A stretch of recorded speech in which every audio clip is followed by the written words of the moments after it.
보통 이제 기대 이익으로 잡는 거지. 그럼 매수 시점만 이제 올바르고 매도 계획만 잘 지키면은 한 번 벌고 한 번 잃는다 해도 결국 하다 보면 그 각 거래마다 10% 이상씩 이익을 보는 거거든. 안녕하세요. 안녕하세요. 내일 몽골 가신다면서요. 네, 몽골 갑니다. 유림창이 너무 지루해서 떠납니다. 거기 인터넷도 안 된다던데 괜찮으시겠어요? 안 괜찮을 것 같은데. 그건 몰랐는데.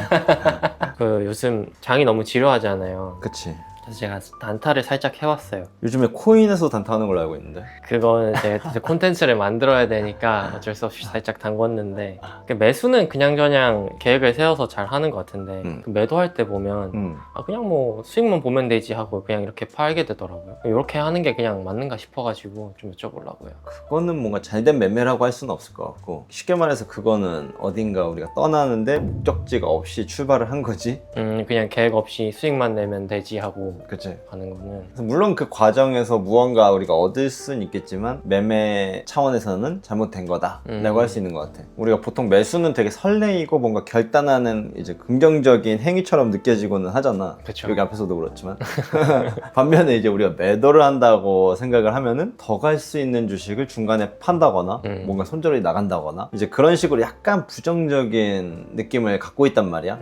경험적인 차원일지라도. 네. 그래서 좋은 기억이 별로 없어. 매도에서는. 매수의 순간 항상 즐겁고 신나고 기대가 있고 돈 벌 생각에 설레서. 매도는 항상 아쉽고 더 떨어져서 손절해야 되고 요런 이제 부정적인 감정이 생긴단 말이지. 그쵸. 근데 이제 사실 우리가 항상 이야기한 게 매매에는 이제 계획이 서 있어야 된다라고 하잖아.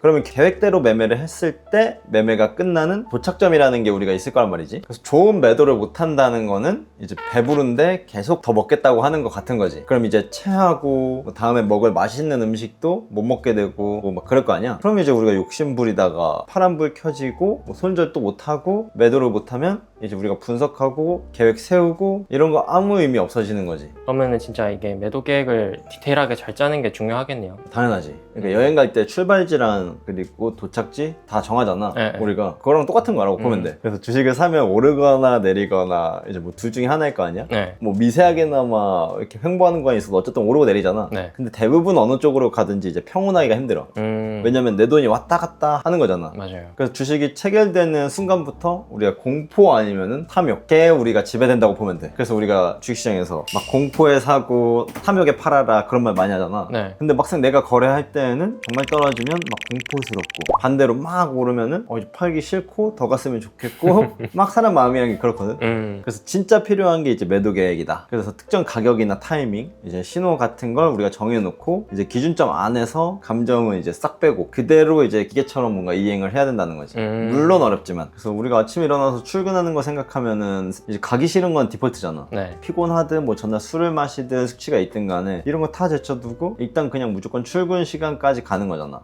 같은 거라고 보면 돼. 그러니까 뭐 얼마에 팔 거다, 어떤 근거가 훼손되면 팔 거다, 몇 % 수익률 혹은 몇 프로 손실 지점에서 얼마나 팔 거다, 뭐 이런 거 다 미리 정해놓고 기준점이 있는 게 가장 이상적이긴 하지. 그래서 사실 매도 계획이 없으면은 이걸 얼만큼 가든 잘 못 팔아. 그쵸. 이게 사람 아까워서. 맞아요, 그러니까 기준이 없으면 사람은 선택을 하기 되게 어려워한다는 거지. 근데 그걸 알면서도 약간 당장에 그 매매에 들어가 있으면 사고가 그렇게 안 되나 봐요. 그치. 요 앞에서 이제 HTS, MTS 이렇게 보고 있으면은 실시간으로 IQ가 떨어져. 그래서 지금 거의 내가 돌고래 수준까지 내려갔거든.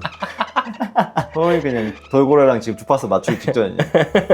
더 떨어졌을 수도 있어. 그러면은 그 도중에 떨어지는 IQ를 보완하기 위해서 매도 계획을 좀 어떻게 세우세요? 뭐 우리가 여러 번 말했지만 매매를 준비하는 단계에서 계획을 세우면 돼. 그러니까 당연히 정답은 없다고 보면 되고, 자기가 이제 뭐 리서치를 하든 차트도 보고 뉴스도 보고 뭐 보고서도 읽고 나름의 근거들을 이제 만들어 갈 거 아니야. 네. 그리고 나서는 매수 시점을 우리가 정할 텐데, 매도 계획은 사실 매수 시점을 바탕으로 세우는 게 좋지. 예를 들어서 매수가로부터 뭐 마이너스 3% 내려오면 손절하겠다던가, 손절 라인을 3% 잡는 경우에는 어떻게 보면 굉장히 조금 타이트하다고 보일 수 있는데, 그렇기 때문에 더더욱 매수 시점이 중요해지겠지. 그래서 호가창이 뭐 휩쓸리거나 다른 사람들 따라서 고점을 사게 되면은 그만큼 떨어질 가능성도 클 테니까. 아무튼 매수 시점을 정하면은 그걸 기반으로 매도 시점을 짜보는 거. 그래서 방금 말한 대로 마이너스 3%대로 오면은 뭐 시장가로 던질지, 아니면 뭐 지정가로 팔 건지, 혹은 절반만 덜어낼 건지, 아니면 다 던지고 나올 건지. 마찬가지로 이제 매수 시점으로부터 목표 수익 구간도 있을 거 아니에요. 그쵸. 그럼 예를 들면 5% 상승하면은 3분의 1 덜어내고, 뭐 7%대 남은 물량에 뭐 절반 덜어내고, 뭐 나머지는 조금 더 들고 가본다든지, 그냥 싸게 사서 오르면 비싸게 팔아야지 하는 생각만 우리가 갖고 있으면은 막상 주가가 올랐을 때 욕심 때문에 뭔가 이렇게 허둥지둥하게 된다는 거지. 맞아요. 진짜 조금 먹거나 아니면은 더 욕심내다가 다시 뭐 응전한다던가. 그래서 매도도 마찬가지로 위아래로 상황을 조금 예상해서 계획을 이런 식으로 세워놓는 게 좀 좋다는 거지. 그래서 예를 들어서 어떤 자리가 많이 올라봐야 5% 오를 수 있는 자리다. 뭐 근데 내가 보통 잡는 손절 기준이 3%면 뭐 리스크 대비 수익이 너무 적잖아. 그쵸. 그래서 그 손절 기준은 보통 내가 내 시드를 가지고 견딜 수 있는 만큼 잡는 경우가 많단 말이야. 근데 내가 매수 시점 자체가 주가의 뭔가 고점이라서 위로는 닫혀 있는데 아래로는 열려 있으면은 돈을 벌 수가 없잖아. 그래서 잃을 가능성은 더 큰 거고.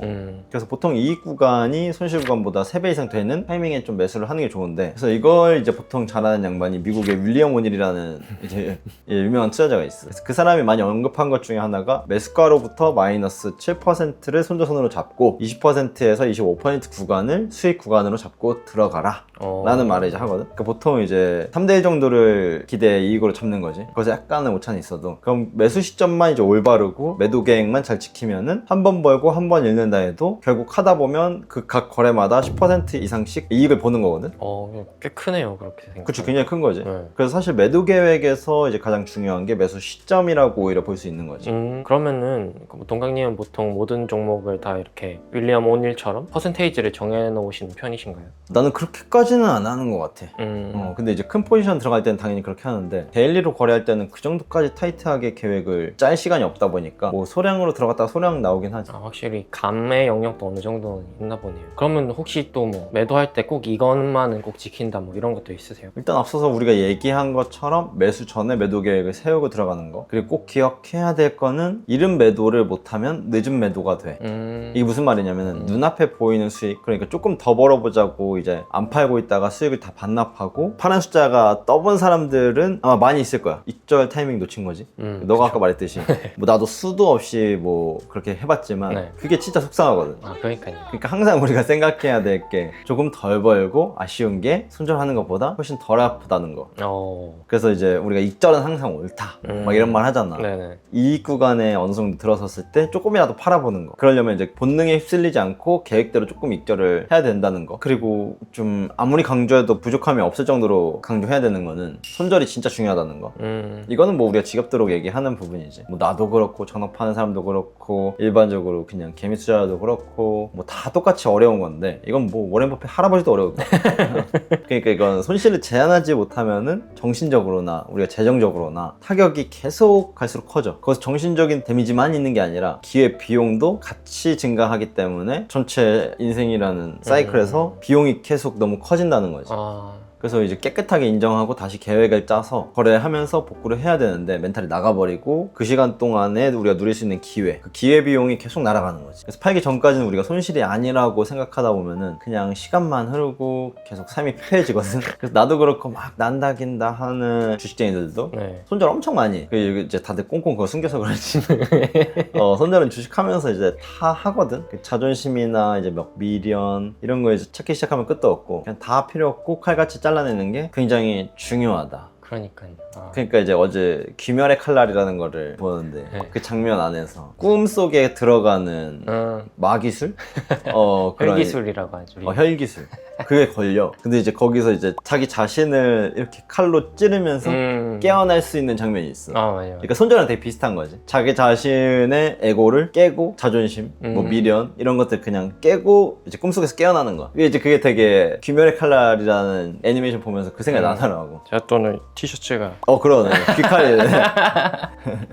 아무튼 자기 에고에 빠져있을 때 헤어나오는 게 진짜 중요하긴 한가 보네요. 그치. 그리고 요즘에는 단기 매매보다 시기열이 조금 더 길게 거래를 하시잖아요. 요런 건 매도가 또 좀 더 다르지 않나요? 너는 주로 이제 투자 아이디어가 깨지고 뭐 이런 것들은 당연한 거겠지만 주로 그냥 기술적인 관점에서 기준을 세운다 그러면은 장기 이평선을 깨면은 파는 편. 장기 포지션 같은 경우는 그러니까 추세 변곡이라고 우리가 얘기할 수 있는 면에서는 파는 편이고 이것도 뭐 정답은 없다고 봐. 다만 정석은 있지. 오를 때 팔지 말고 내릴 때 파는 거. 우리가 오를 때 팔면은 이게 발목인지 무릎인지 어깨인지 알 수 없잖아. 네. 근데 떨어질 때 팔면은 최소한 어깨 위치에서는 우리가 알 수 있지 않나.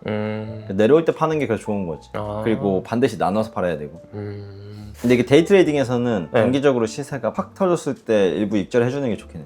데이랑 뭔가 조금 시계열이 긴 투자랑은 그치. 확실히 다르네.